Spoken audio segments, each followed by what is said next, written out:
Ang intense ng mga kaganapan ngayon sa abot kamay na pangarap sapagkat magkakalabasan na ng katotohanan dahil mapapasa kamay na ni Doc Robert ang ebidensya. Dito nga ay susugurin ni Doc Robert sila Lynette at Doc Carlos at ipapakita nito ang ebidensya na si Doc Carlos ang tunay na ama ni Zoe.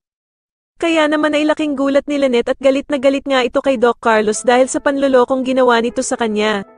Samantala matapos malaman ni Doc Ray na nag-file na ng annulment itong si Doc Robert, ay papayuhan niya ito na bakit hindi niya kausapin si Lynette at sabihin na niya ang totoong nararamdaman niya dito.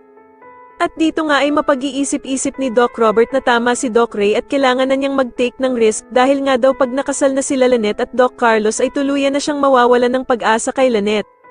Kaya naman ay agad niyang tatawagan si Annalyn at itatanong niya kung kasama ba daw ni Lynette si Doc Carlos.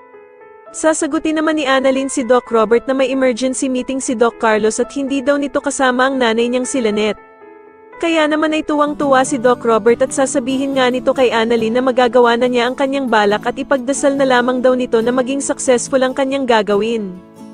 Kaya naman ay halos kabahan na naman itong si Annalyn kung ano na naman daw ang pinaplano ng ama niyang si Doc Robert.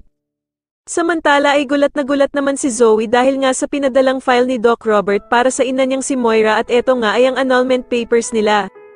Kaya naman ay agad niyang tatawagan ang bruhan niyang inang si Moira para sabihin ito.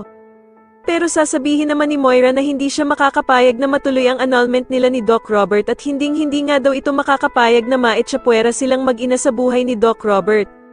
Sa kabilang banda naman ay pupuntahan ni Doc Robert si Lynette para bawiin ito kay Doc Carlos dahil sa niloloko lamang daw siya nito at isisiwalat niya na si Doc Carlos ang tunay na ama ni Zoe.